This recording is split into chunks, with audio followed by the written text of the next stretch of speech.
innocent people. It's about protecting everyone. I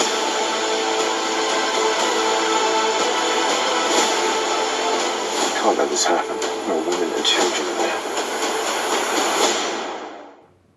Hello everybody, welcome back to Screenstars. I'm here today to bring you my review for the 2022 war film Wolves of War, a film that is directed by Giles Alderson, and it stars Matt Willis.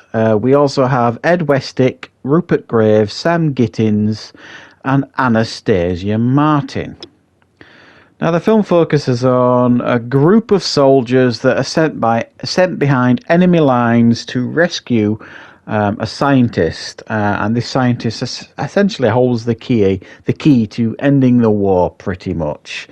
As you can imagine, you get behind enemy lines and things don't go necessarily according to plan, and they've got to think fast in order to get the scientist and themselves back alive and in one piece. Right, what are my thoughts on Wolves of War? Well, this is a fairly low budget war film. It got some decent production values going on. I think it's UK based in regards to, it's a UK based war film, if you like, in a sense of UK funded, and that would make sense with certainly some of the actors that we see on display here. So I mean, it does say as well that it's kind of inspired by true events, but these types of films generally always say that. But I was suitably impressed with a number of things in this film. So like I say, while this is low budget, and that does show at times when you see some of the gun battles and you see, you know, that thing they do with like CG blood that pops on people's chests sort of thing. They obviously don't do blood packs anymore. I think it looks a bit naff when they do that in some films. And occasionally here and there, like the music and stuff sounded a bit cheap here and there, very standard war music type of stuff.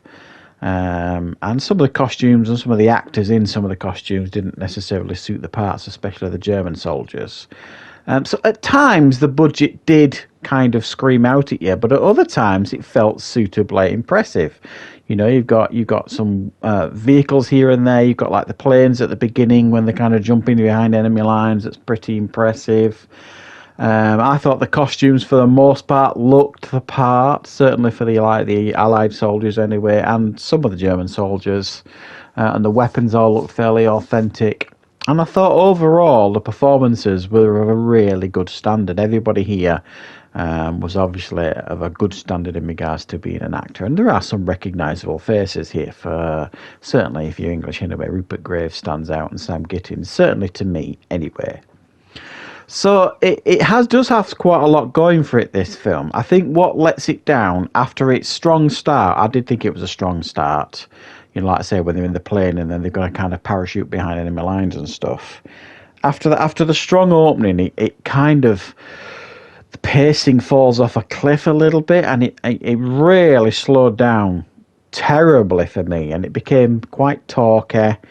And you're a bit like, what are they doing? What's the purpose of this? Where are they going? And I know what they were trying to do. They were trying to establish characters and flesh them out and build relationships and make connections with the audience and stuff like that.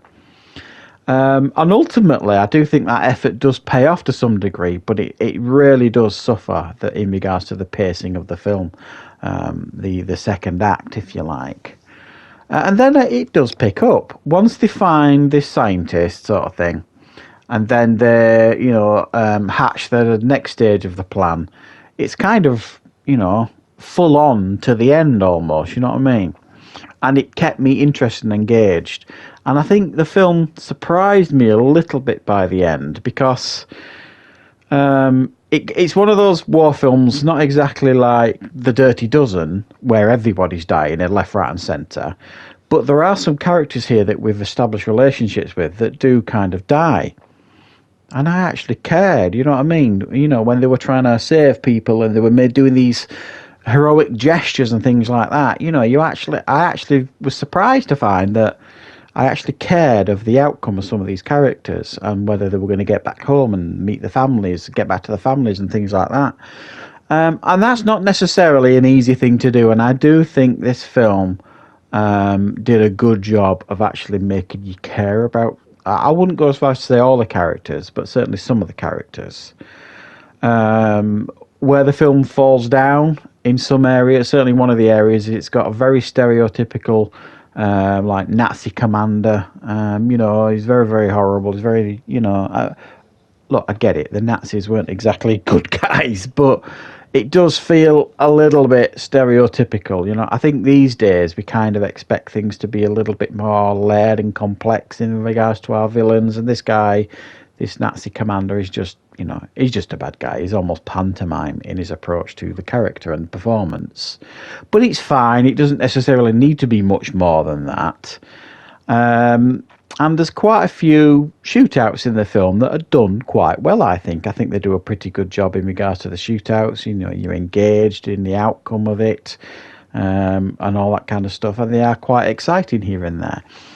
Do I think this is going to kind of, be revered by war fans? No, it's not. It is exactly what it's meant to be. It's a fairly low budget, satisfying war film that will hopefully find its audience out there. We don't get an awful lot of war films these days. They are certainly out of fashion.